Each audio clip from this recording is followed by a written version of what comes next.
नमस्कार, आप देख रहे हैं इंडिया न्यूज। मेट्रो न्यूज में आपका स्वागत है। मैं हूं आपके साथ में ऋतु तोमर। शुरुआत करेंगे। केंद्रीय राज्य मंत्री राव इंद्रजीत सिंह ने गुरुग्राम के पीडब्ल्यूडी रेस्ट हाउस में आज हाउसिंग कॉम्प्लेक्स में सुरक्षा और सुविधा के बीच लोगों को समस्या ना हो, इस विषय को लेकर गुरुग्राम के मंडलायुक्त, जिला उपायुक्त और पुलिस कमिश्नर समेत आला अधिकारियों के साथ बैठक की। और इस बैठक में इस बात पर भी विचार किया गया कि अधिकांश बिल्डर की मनमानी के चलते लोगों को परेशानी उठानी पड़ रही है। इसके साथ साथ करोड़ों रुपए खर्च करने के बाद भी लोगों को हाउसिंग कॉम्प्लेक्स में सुरक्षा और सुविधा नहीं मिल पा रही।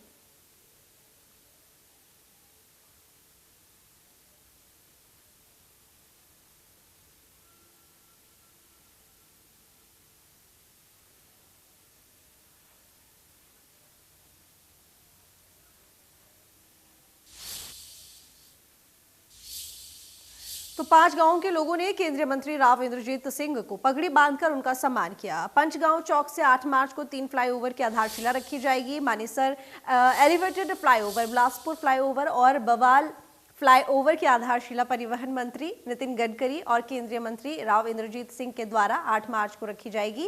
इस कार्यक्रम को लेकर केंद्रीय मंत्री राव इंद्रजीत सिंह पंचगांव चौक बड़े मंदिर पर पहुंचे। केंद्रीय मंत्री राव इंद्रजीत सिंह ने इस अवसर पर आसपास के सभी गांवों के लोगों की समस्या सुनी। इस अवसर पर सभी लोगों को आश्वासन दिया गया कि जल्द ही सभी गांवों की समस्या का निवारण किया जाएगा।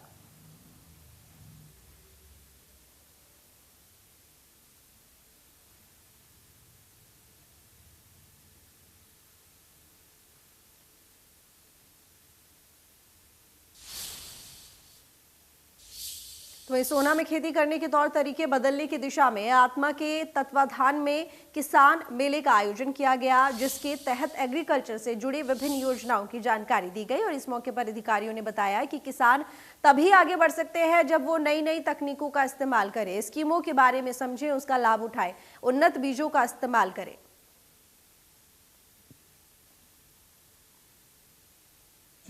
मैं खंड कृषि अधिकारी अरुण सोलंकी ये आज इस मेले का आयोजन कर रहे हैं महात्मा स्कीम के तहत। आत्मा एक एजेंसी है जो किसानों के अलग अलग विषय पे मेला है, प्रदर्शनी है, समय समय पे लगाती रहती है। जो आज का आयोजन है मुख्यतः यह कि किसानों की आय कैसे बढ़ाई जाए और आत्मा जो एजेंसी किसानों की आय बढ़ाने में कैसे सहायता करेगी। दूसरा एक विषय इस मेले का यह है कि जो मेरी फसल मेरा ब्यौरा है उस पर किसानों का जो रजिस्ट्रेशन है, जिसमें किसान अपना पंजीकरण कराते हैं, उनको जागरूक करना है ताकि सरकार की स्कीम का जो भी बेनिफिट ले सके किसान अपना रजिस्ट्रेशन लेने के बाद करा सकते हैं। उसे अगर कोई किसान वंचित रहता है तो हमारी अपील है कि वो आज रजिस्ट्रेशन करा ले उसको, और हमने काउंटर भी लगा रखा है इसी वजह से भी आप अपना रजिस्ट्रेशन करा ले। दूसरा यह है कि किसान की आमदनी हमें बढ़ानी है तो कृषि विभाग इस प्रयास में लगा रहता है, और जो वैज्ञानिकों के द्वारा दी गई सूचना या उनके द्वारा जो वैज्ञानिक प्रयोग किए हैं वो हमें खेत तक, किसान के खेत तक पहुंचाने होते हैं।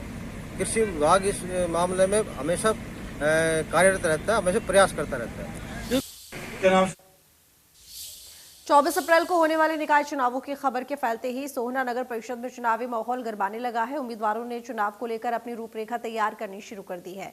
वहीं लोगों से भी संपर्क करना शुरू कर दिया है और इसी को लेकर अब आम लोगों ने भी इस चुनाव को लेकर अपने विचार साझा किए हैं। इस बार सोहना नगर परिषद चेयरपर्सन SC महिला वर्ग के लिए आरक्षित है। पहली बार चेयरपर्सन का चुनाव सीधे मतदान पर किया जाना है, जिसको लेकर चेयरपर्सन के उम्मीदवार अपने मुद्दों को लेकर लोगों के सामने जाने लगे हैं। लोगों का कहना है कि चुनाव के समय पार्षद दावा और वादे तो बड़े बड़े करते हैं, लेकिन चुनाव के बाद आम लोगों की सुध नहीं लेते।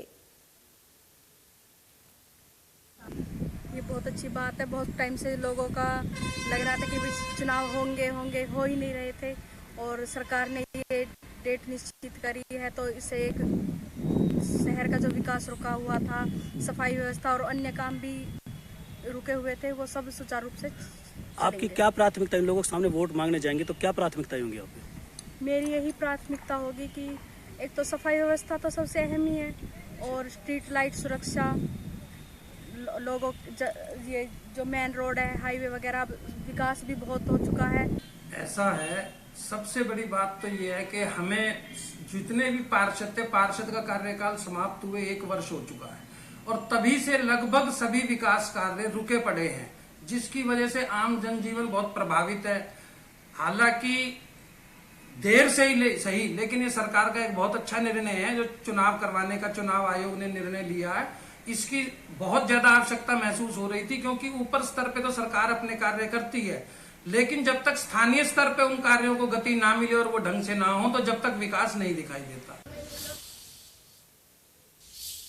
हरियाणा में प्रदूषण अपने चरम पर है और अब जानलेवा रूप ले चुका है। इसके कई सारे कारण हैं और जिनमें से सबसे महत्वपूर्ण कारणों में एक वाहनों से निकलने वाला धुआं भी है। एनसीआर ओर से लगते हरियाणा में पेट्रोल डीजल वाहनों से भी भारी मात्रा में प्रदूषण बढ़ता है और इससे निपटने के लिए दिल्ली सरकार ने एक बड़ा कदम उठाया है। राज्य सरकारों ने निर्देश दिए हैं कि 15 साल से पुराने वाहनों को अनिवार्य रूप से स्क्रैप या कहीं तो नष्ट किया जाएगा। हरियाणा के मुख्यमंत्री मनोहर लाल ने भी अप्रैल 2022 से राज्य में इस नियम को सख्ती से लागू करने की बात कही है।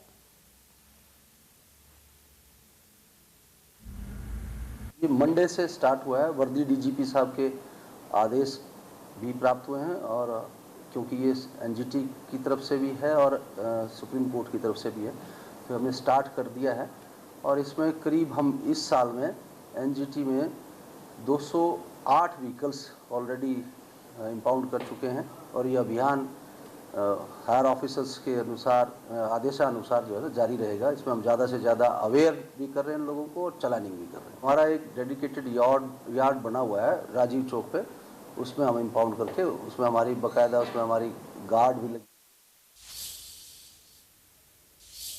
तो गुरुग्राम में अवैध हॉस्पिटल में सीएम फ्लाइंग की रेड से हड़कंप मच गया है। यह अवैध हॉस्पिटल पंचगांव तावडू रोड पर Shri Balaji and I care नाम से चलाया जा रहा था। सीएम फ्लाइंग की रेड के दौरान नर्स, डॉक्टर समेत 10 लोगों का स्टाफ अस्पताल में मौजूद मिला। यह अस्पताल बिना परमिशन के चलाया जा रहा था।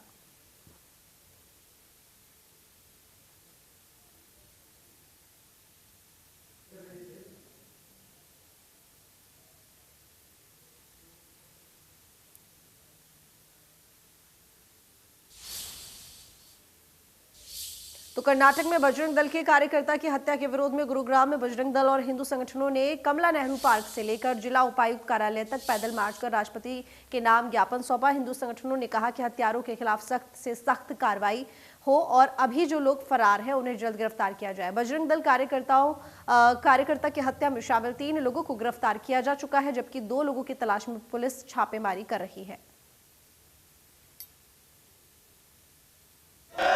आज का मैटर ये है सुनील जी कि जो कर्नाटक में हर्षा की जो निर्मम हत्या की गई है इन जिहादियों के द्वारा, उसके संदर्भ में महामहिम राष्ट्रपति जी के नाम पर आज ज्ञापन देंगे ताकि उन हत्यारों को तुरंत प्रभाव से फांसी दी जाए।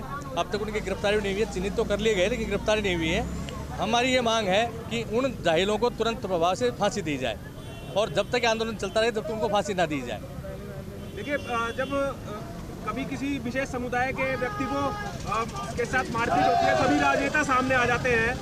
ऐसे में अब जब हिंदू कार्यकर्ता की एक हत्या कर दी गई है पीट के, जब नेता कुछ नहीं बोल रहे तो उस पर क्या कहेंगे? हमारे राजनेताओं से भी भयंकर नाराजगी है कि जब ये जिहादी के साथ किसी भी प्रकार का अगर कोई ऐसी घटना घटती है तो ये तुरंत ये कहते हैं मोब लिंचिंग हो गई, लेकिन आज किसी की भी ना नींद खुल रही ना किसी की जबान खुल रही है। इनसे भी हम आह्वान करते हैं कि ये अपनी नींद और जबान दोनों खोलें ताकि एक हिंदुत्व के प्रति जो ये आज अत्याचार हो रहे हैं इनके ऊपर लगाम कसी जा सके। और महामहिम राष्ट्रपति जी से भी यही हम आग्रह करते हैं कि केंद्र सरकार को दिशा निर्देश दे कि उनके खिलाफ तुरंत कार्रवाई की। तो फिलहाल मेट्रो न्यूज में बस इतना ही। देखते रहिए इंडियन न्यूज।